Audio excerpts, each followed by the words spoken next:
Welcome everyone to Behind the Capes. Today we're diving deep into the epic saga of the Gladiators, one of the oldest and most resilient clans in all of RuneScape history. And I'm not alone today. I've got Freya with me to add some flair, humor, and of course, ask those burning questions we all have. That's right. I'm here to make sure we get the juicy details, and to make sure you don't bore everyone to death with your history lessons, Brian. So let's get into it. Fair enough, fair enough. So, let's take it all the way back to the beginning. The Gladiators were formed in February of 2001 by three friends, Joe Jennings, Blaze Mace, and Jericho. Picture it, a cold, pixelated barbarian village. Blaze Mace, out of pure generosity, gives Joe some armor.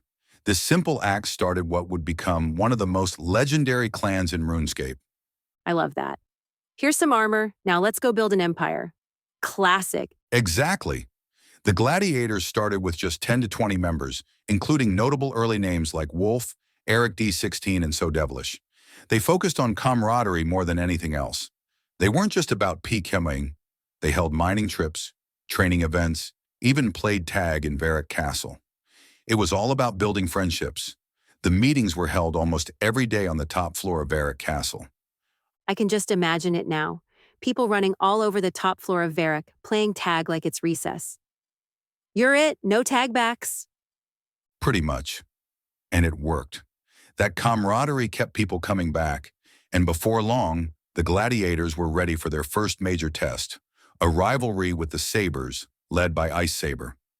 The Sabres were one of the earliest clans, and they were known for being pretty ruthless.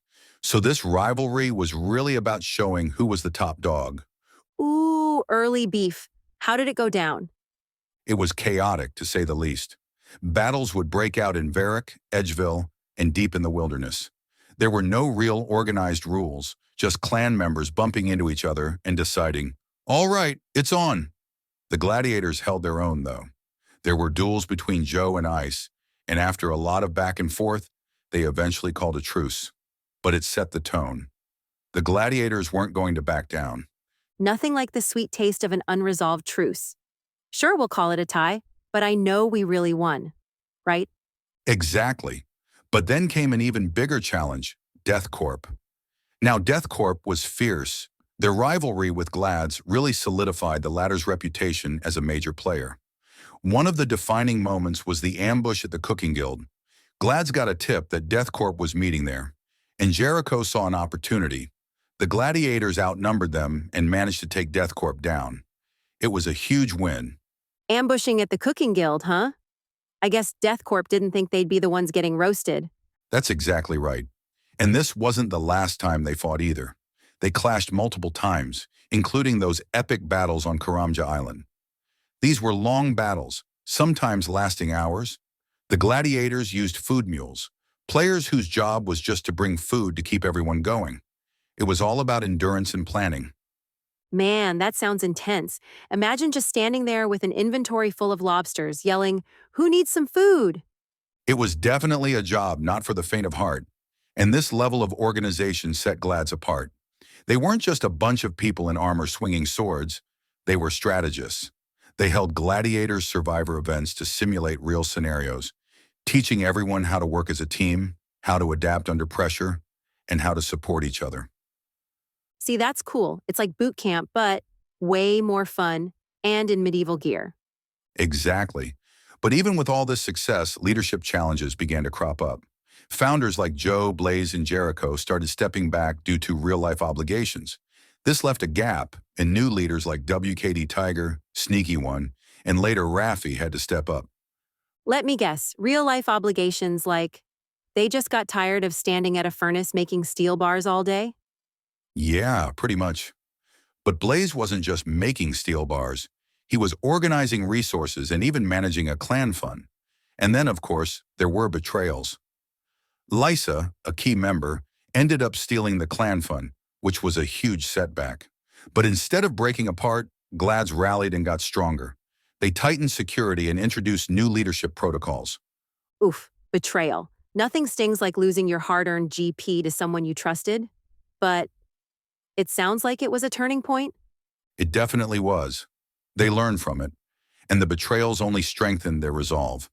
Even when Agassi left to start the Tigers, the Gladiators didn't falter. They stuck to their motto, strength through unity. And that's what helped them enter their golden age in the mid-2000s. Ah, the Golden Age. Let me guess, more epic battles and people becoming RuneScape legends? You got it!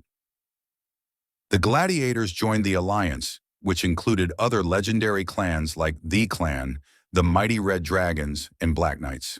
Together, they took on the Golden Alliance, and let me tell you, they were unstoppable. The highlight, though, was their war with Dark Slayers in 2006. Dark Slayers were considered unbeatable, but Glads pulled over 220 fighters and overwhelmed them. It was a testament to their preparation and unity. Whoa, talk about underdog energy. I bet Dark Slayers were like, wait, they brought how many people? Yep, they were definitely caught off guard. The Gladiators held daily training, developed specific combat roles, binders, tanks, you name it. When the battle happened, it was flawless execution. After that, they were officially the top warring clan in RuneScape. Top clan. They must have been feeling pretty invincible at that point. They were, but they didn't let it get to their heads. Instead of trying to dominate, they tightened recruitment and focused on bringing in people who really believed in their values. They wanted to ensure their community spirit stayed strong. But then, 2007 and 2008 hit, and it wasn't easy. Oh boy, here comes the drama. What happened? The removal of the wilderness in December 2007 by Jagex was a massive blow. The wilderness was the heart of clan life. It's where they fought, trained, and proved themselves. Without it, the entire clan scene went into chaos. Glads had to find new ways to stay engaged, turning to bounty hunter and clan wars. But it just wasn't the same. Yeah, Clan Wars is cool, but it's like fighting without the thrill or threat of losing all your stuff. Where's the adrenaline in that? Sounds like that would get pretty boring. Exactly. Despite this, they didn't give up. They kept going. They launched initiatives like the Winter Warrior competition to boost morale and skills. And by 2009, things were turning around. Former leader Nenix Blue returned as an elder, which was huge for morale.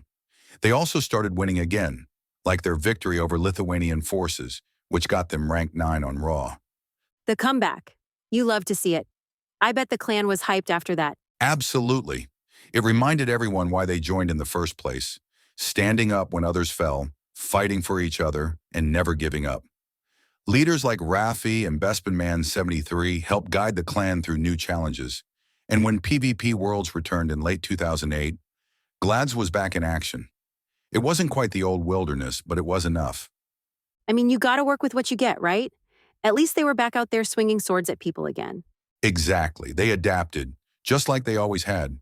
They showed up in wars, PK run-ins, clan wars tournaments, you name it. They even participated in the Clan Combat Cup, beating Genesis Knights in the first round. Though they lost to Chivalry Legions in the second round, their performance proved that the gladiator spirit was still alive. Okay, so they were basically like, you can't keep us down, we're here to stay. Precisely. And by now, the gladiators were focused on building their community. They held meetings, casual hangouts, and even started getting into PVM activities, like God Wars Dungeon and Calfight Queen Hunts. This allowed members who weren't into PvP to contribute, and it brought in wealth for the clan. I love that. Diversify the fun. You don't feel like getting your butt kicked in PvP? Cool, let's go hunt a giant bug instead. Exactly. So in 2011, they had become a well-rounded clan, no longer just about wars, but about being a community, a family. And they took on new challenges like dungeoneering together, proving that their strength lay not just in battle, but in their unity. Dungeoneering? The ultimate test of patience and teamwork. If you can survive that, you can survive anything. Absolutely. Then came 2012 and the evolution of combat, EOC. A lot of clans struggled and some disbanded, but Glads, they adapted. They held training sessions, learned the new abilities, and adjusted their tactics. They didn't just survive, they thrived. Of course they did. Can't keep Glads down. They're like RuneScape's phoenix, always rising from the ashes. That's a perfect way to put it. They kept evolving, participating in tournaments, hosting events, and welcoming new members. By the mid-2010s, they were one of the most respected clans in the game, not just for their combat skills, but for their community spirit. Members often talked about how Glads was more than a clan. It was a family. I mean, it sounds like it. Meeting in real life, forming friendships outside the game, that's how you know it's more than just pixels. Exactly. And when old-school RuneScape launched in 2013, some members branched off into that too. They formed a sister clan in OSRS, ensuring that the Gladiator's name continued across both versions of the game. Keeping the legacy alive, love it. And that brings us to today. The Gladiators have been through it all. Countless battles, betrayals, leadership changes, major RuneScape updates.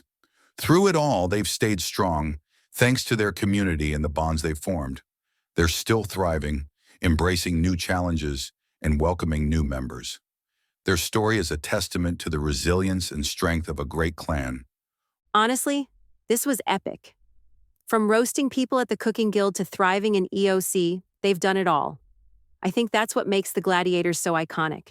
They adapt, they fight, they never give up. And they do it all together. Couldn't have said it better myself.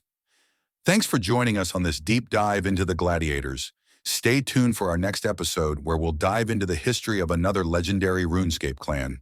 Until then, keep your capes high and your swords sharp. And remember, never forget your food mules. See ya, everyone.